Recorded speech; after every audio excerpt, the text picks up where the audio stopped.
Thank you. Thank you. I'm honored. I'm one of Renee's teachers from Stone Coast MFA, and I'm honored to be introducing her at this book launch. And it's so appropriate that we have the beautiful live music here, because everyone at Stone Coast knows that Renee is a rock star. We know from the talent shows and from her work in the workshops. And one of my first memories of Renee is sitting out with you on the beautiful grass of the Stone House. And, you know, I knew about her writing, her playing, and then she was telling me so matter-of-factly that she had also worked as a grave digger. Yes, and she mentions in her write-up here that as a former grave digger, which I think is a cool job for a writer to have, that she can get rid of a body fast without leaving a trace, and she is not afraid of getting her hands dirty. Also good traits for a writer to have. And now she's bringing all her experiences to bear, particularly her musical sense, because anyone who's read the book already knows it has incredible rhythmic prose, to this incredible, powerful first novel, The Bone Cutters. And more about that book in a minute, but first let's hear about Renee herself from her author bio. Renee is a dark fiction writer, an editorial intern with Crystal Lake Publishing, a member of the Horror Writers Association, a lifelong musician, and a tree-hugging hippie with a sharp metal edge, which I think is perfect. As we all know, she earned her MFA in creative writing at the Stone Coast Graduate Program, has her BA in psychology, and attended Berklee School of Music as a music business major with guitar as her principal instrument. She lives in the woods of Maine with her husband and their son, and a house full of ghosts. And her work has appeared in Dead Man's Tone, The Conspiracy Issue, Sirens, Call, E-Zine, issue 37, the 6th annual Women in Horror Month edition, and Other Stories podcast. Her poetry has appeared in HWA Poetry Showcase. And again, you can hear the poetry and lyrics and music in her prose, because the prose really sings in this book. And Renee has said that she finds her real world bleeds into her fiction, just as her fiction bleeds into her real world. And I could feel that in The Bone Cutters. And for those of you who may not be horror people, I'm not generally a horror reader, this is terrifying both in the world of horror and in the all too believable real world that she creates here.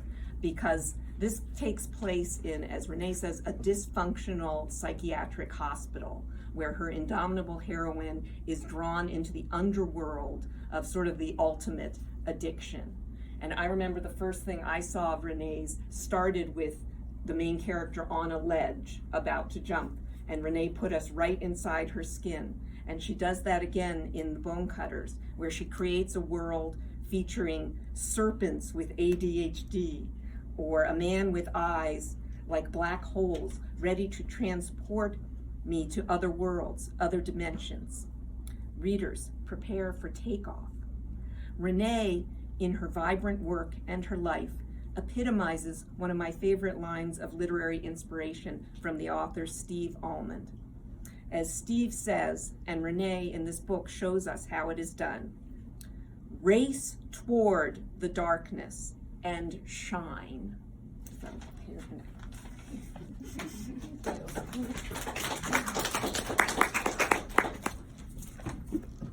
Thank you, Elizabeth, for a great introduction. And I want to say, before I start reading, just thank you to everybody for coming and being interested in hearing my work. It means the world to me. And I want to say thank you to Sean for coming, playing some tunes for everybody. Gotta have music, you know, soundtrack to life. But I'm gonna get right to and I can't forget to thank Longfellow just for having me here. Like, it means the world to me to be able to share my work at a great bookstore like Longfellow. It's great. But I'm going to dive right in with the reading, and I'm not going to do backstory or any setup because I'm going to start right from chapter 1 of The Bone Cutters. So I hope everybody is ready. Chapter 1. A sudden knock on the doorframe of my room startles me. The black marker in my hand streaks across my sketch pad. I'm not allowed to have a pencil. I might use it as a weapon. Before I turn toward the door, my hand moves up to my head and starts scratching. Come on, it's time for group. You're late. Let's go. A red-headed nurse, toe-tapping rhythmically on the linoleum, calls into my closet with a bed. The pastel-colored butterfly print scrubs she's wearing, along with that thick, shimmering hair, scream Mary Poppins. If she starts singing, I'm going to vomit. Mind foggy, I hesitate before I say, I haven't been assigned a counseling group yet. My fingers scratch harder. I can feel the fuzz of hair growing back on my bald spot. I don't want to go to any group. Oh, no worries, dear. I know exactly whose hands to put you in. I'm not sure how to read the smile she gives me. Then she looks at the clipboard in her hand. She happily huffs, if that's even possible, and rolls her eyes. But that creepy smile remains. You haven't had your meds. Why haven't you had your meds? Not waiting for my answer, she says, oh, no worries. I'll fix that. Let's go, dear. She wheels me out into the hall with a wave of her hand, almost like a puppeteer. I can feel the pull. Dear? And that smile. I think she took my meds. After a quick stop at the nurse's station, a plop of meds and water into my mouth, the red-headed nurse, Nurse Hatchet is what the tag on her lanyard reads, ushers me through the first door we come to that has a group of patients gathered inside. The door clicks shut behind me. I reach under my tongue, pocket my meds. My hand involuntarily starts scratching my head again. I'm about to turn and flee until every face in the circle of people whips toward me. My eyes immediately look away. I look down at the black and white checkered floor. I shove my shaky hands into the pockets of my jeans. With my sneakered foot, I push an empty plastic chair toward the group of patients. I enter the circle. I have no idea if I'm in the right group. It's only my second day here. Feeling all eyes on me, I can't force myself to look up, to look anyone in the face. Silence. Shuffling. A cough. A man starts talking. A weight lifts off from me. The attention is now on someone else. After a couple minutes of what I assume is someone's psychobabble, it feels safe to look up from the floor. His words, I can't hear any of them. The vice that repeatedly squeezes on my head and chest has always caused a malfunction with my hearing, ever since I was a child. With the arrival of my teen years, it never got any better, which is how I've ended up where I am. Institutionalized. A new voice sounds out. I turn toward the sound. A skeletal, thin man speaks with passion of an insatiable hunger. His voice sounds strained, scraping and clawing its way out of his mouth, stumbling past his dry, cracked lips. His eyes scream pain, empty and hollow, drained of what may have been behind those doors before. With every syllable he utters, I can't stop staring at his neck. With every bob of his Adam's apple, I'm fascinated, mesmerized. With every bob of his Adam's apple, it slithers around the base of his neck. The scar, the size of a mutant slug, fat and glistening, with a thickness 5 times my thumb's width. How did it get there? What is it from? Does it hurt, itch, throb? Does he ever sometimes forget that it's there? These questions shoot through my mind in rapid succession as I stare. I can't make sense of the scarred man's words. My questions, they're too loud, too many, and I can't stop staring. I need to hear his words. I force myself to listen. Now I can't not listen. I can't unhear the insanity, the desperation. His story is permanently etched into my brain. I reopen it when I need to re-up. The man speaks with a gravelly voice. The slug writhes and slithers with every word. I scrape a good amount with each incision. The more I chisel and collect, the less often I need to slice open the wound again. I stitch it, let it scab over, let the scab loosen and fall away before my supply runs out. Supply? Supply of what? From the opposite side of the circle, a woman picks up where the scarred man's words fade away. The sound of her voice jars my attention away from the slug. Her words drag and drone and trip across the open hollow of the circle, landing in my disbelieving ears. Then it starts all over again. The self-surgery, the extraction. The woman is scarred too. Not her neck, her upper arm. It snakes along the outside of her bicep. It starts at her elbow and slithers up onto her shoulder. Thicker than the man's slug, and a lot longer. Snake girl. It hurts like hell, but it's free. Music to a user's ears. Free high. Free high? The term stuns me to stone, heavy and unmoving. I don't want to hear anymore. My eyes start scanning the circle of people. Every one of them is scarred, all in a different location on their bodies. Cutters. How did I not notice this defining detail when I first entered into the circle? Users. Junkies. The wrong group for me. But I can't speak up. I can barely breathe. I want to slip away, I notice, but I can't even move. My nerves have tied me to the hard plastic chair.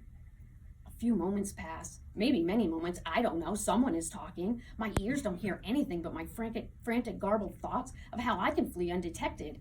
I can't even decipher what's sounding in my head. There might be a good idea in the chaos of my mind, but I can't lasso one out. A strand of hair falls in my face, starts tickling my nose. I force my hand to tuck my hair behind my ear. My hands are wet, sweaty. Slowly rest my hand on my knee. Now my knee is bouncing. I can't stop the involuntary motions. Shaking, bouncing, shaking, bouncing. Sweat, sweat, sweat. Never let them see you sweat. Too late. The sweat is causing wisps of my hair to stick to my forehead. Then I notice the blood under my fingernails. I curl my fingers under. Does anyone notice? If not the blood, all of them must see my bald spot by now. The counselor hasn't said a word. I don't even know which one is the counselor. Every one of them is scarred. A counselor with first-hand experience, I guess. They say that's the best kind, most respected by patients, especially addicts. Who are they, anyway? A voice. Someone is talking, louder now. Is it a different person or the same? I don't know. At this point, nothing is making sense. A garbled voice echoes in my head. By the sounds of it, the voice is traveling through a tunnel before it reaches my disbelieving ears. Is it a man or a woman? I don't know. I can't even make out any of the words. It's as though all the words are jumbled together, overlapping, tossed together like a salad. I can't look to see who's talking. They'll see the confusion plastered on my face.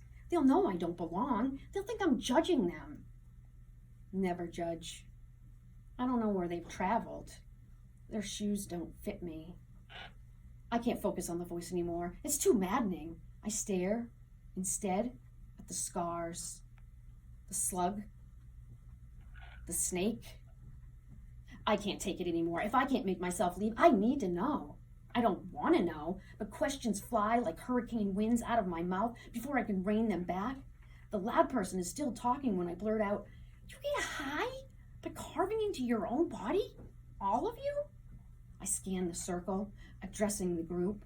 My eyes can't focus on any one face. Instead, my eyes dart back and forth and round from person to person. They all nod in unison. As soon as people turn toward me, I feel the flames reddening my cheeks. I don't see their eyes on me. I feel them. How? I don't understand. My voice croaks, barely letting the words slip out. It feels like a snake is wrapped around my throat, constricting. Sweat drips faster. My bloody fingers start scratching the peach fuzz again. Why can't I leave it alone? Let the hair grow back. Look normal again. The thought makes me scratch harder. My eyes accidentally fall on a husky tattooed man in camouflage shorts. His drug serpent slithers along his shin. Very fitting with his Medusa tattoo. The artist worked it into her snake hair, almost undetectable as a scar. Until I'd realized this is a group of cutters. Not your typical cutters. They cut to get high. Somehow, some way, a high follows every cut. I don't get it. The Medusa man reluctantly, almost painfully speaks up. It's as though my eyes pushed him to talk. The veins in his neck are bulging out, a network of rivers. Every word that emerges from him looks and sounds like a weightlifting challenge to haul up from his vocal cords out into the audible world. The result? The voice of a prepubescent boy coming from a man. It's in the bones. Everyone's bones. His. He nods towards Slugman. Hers. He nods towards Snake Girl. Even yours. He looks, unblinking, straight into my stinging eyes. The shock must be painted on my face. His eyes widen, and he nods. Yes, even your bones. I shake my head, rub my eyes, the sweat stings. Slugman, he acts as the spokesman for the group. You look confused. Let me explain.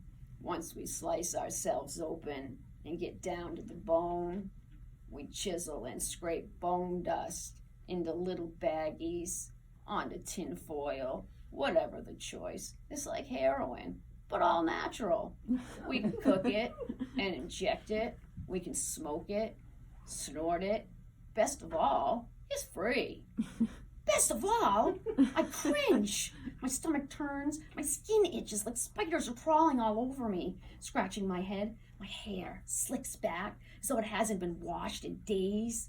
Blood, warm and slick, starts dripping down my forehead.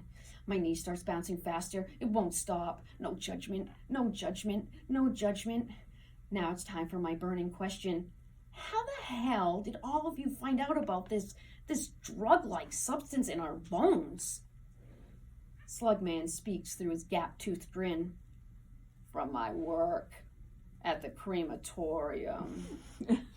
Each cutter, each addict starts stating how they made their discovery. All eyes are on me as they speak. I can't force myself to look directly at any of them. I can't understand what any one of them is saying. They're all speaking at once. They're all staring at me. And they're all getting closer. My eyes dart around the circle, around the room. The group's voices are getting louder as they're all getting closer to me. Metal chair legs squeak and scrape across linoleum. I scan the room for the door. I'm disoriented, displaced. I can't remember which side of the room I came in through. Scanning. There it is, the door. It's behind me. Just as I'm able to peel my sweat-drenched back off from the chair and unglue my ass from the unforgiving hard plastic, I notice, as I start to stand, that I'm now surrounded. I'm in the middle, in the center of the circle of addicts, the cutters, all eyes on me. I take a deep breath. My return breath trips and stumbles up my throat and gets lodged there. What do I do? What can I say? All eyes on me, big, bulging, hungry eyes, craving eyes, staring, judging, wanting, staring, judging, wanting. My skin crawls, my hand scratches, more blood drips. The more I bleed, the wider the user's eyes grow. I can't breathe, I can't fucking breathe. The door, I see it, I stare at it. It's close at first. The longer I stare, the farther and farther away it moves. Feet frozen to the floor like a tongue on an icy flagpole. I'm unable to move. The room starts spinning. My head is going to burst. Where's my breath? I can't find my breath. I have to move. I need to leave. How can I get the fuck out? I see the door. It's so far away. I don't think I can make it. I don't know if I can even make myself move. Then I feel a breath. A breath not my own. It's blowing hot against my neck. Turn. A hand reaches for me. I flinch, but not fast enough. A long, rough finger slides across my forehead, then quickly pulls away. Snake Girl. She licks her finger. Fresh. I bet I can get to your bones fast, you skinny little ball of nerves. Won't hurt me one bit. She leans toward me and sniffs my sopping hair. What's left of it. That's it. I can't fucking take it anymore. Somehow, some way, I find the strength to move. The crash and a clatter, I bolt.